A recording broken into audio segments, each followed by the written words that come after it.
Thank you so much for watching Landumc Goes There. Please subscribe and hit the like button and the bell notification button.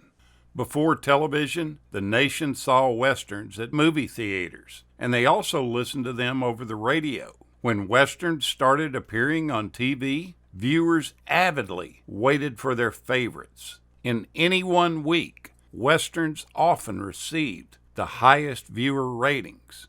Viewers were able to escape their humdrum lives to watch their favorite heroes overcome all adversities. It was good versus bad, hero versus villain in the old 19th century West. But there was much more to it than that. Early TV Western shows helped define America as a nation. They sought to teach the good values of honesty and integrity, of hard work, of determination to succeed. They were, in a sense, modern morality plays, where heroes, strong, reliable, clear-headed, and decent, fought their adversaries in the name of justice. At the show's end, moral lessons had been taught or learned. As we watched these shows, we became accustomed to these distinctive faces and distinctive names that ended up occurring in a variety of different shows. Names like Denver, Chill, Dabs, and Cactus. Their appearance and the sound of their voice let you know that they really could have lived in the Wild West.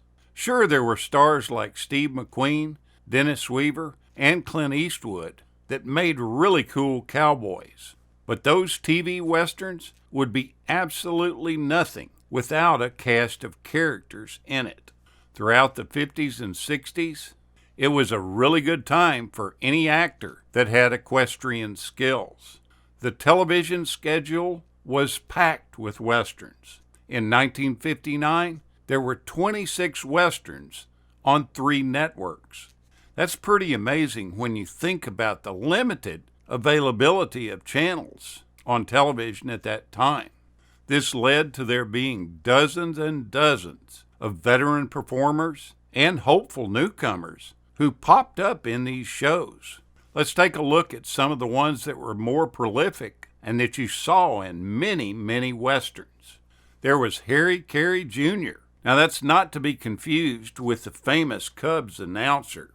This one logged more than 90 westerns in his career. He was a particular favorite of Have Gun Will Travel, in which he was used in 12 episodes. His childhood was spent on a ranch where he earned the nickname Dobe for his adobe-colored hair. He even learned to speak Navajo. It's no wonder that he appeared so comfortable on screen. He was completely used to playing this role. Roles where he played everything from a sheriff to a no-good-nick.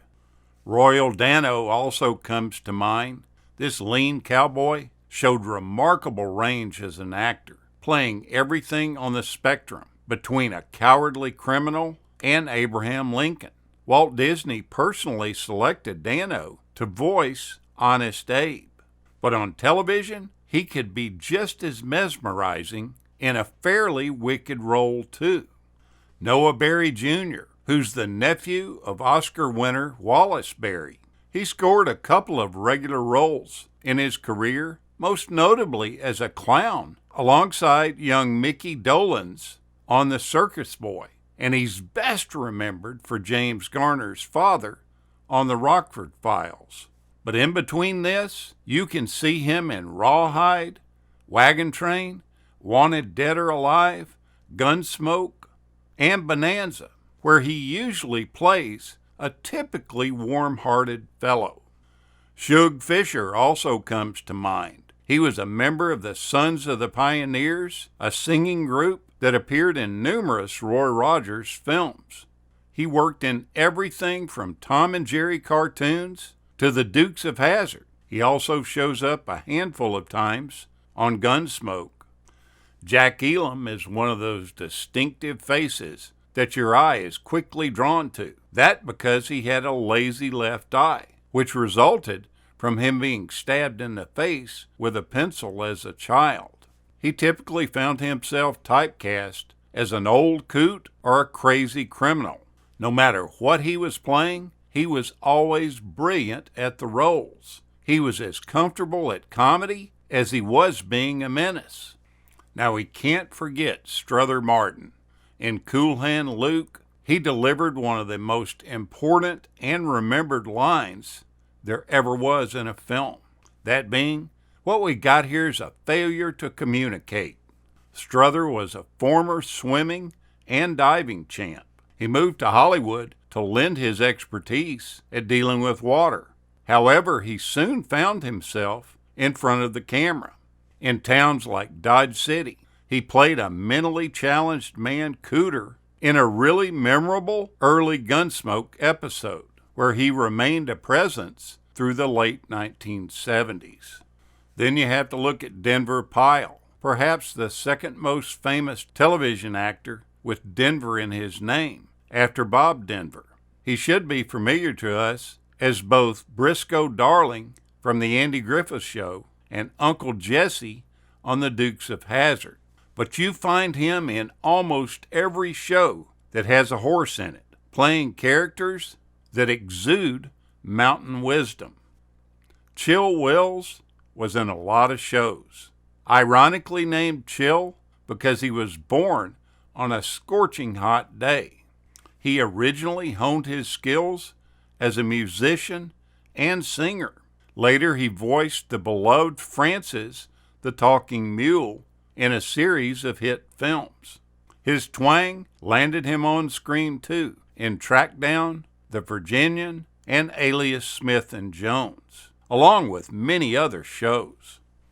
Then there's Dabbs Greer. He was the first person ever saved by Superman on The Adventures of Superman. He appeared on Gunsmoke, playing the shopkeeper Wilbur Jonas, the man who supplied Miss Kitty with her fabulous wardrobe. You would frequently see him play a minister too, as in Little House on the Prairie. He was in many, many westerns.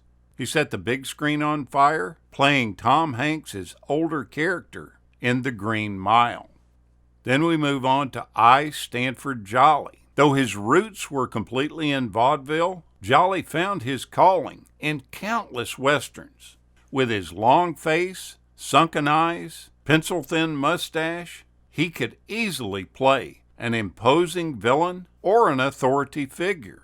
These are just a few that will pop up a lot of the time when you watch a Western television series. I'm sure there's plenty that you could come up with too. So the next time you're watching one of these old series, keep a sharp eye out for characters that you see constantly in these shows. Thank you so much for watching, and we'll continue to chase the classics.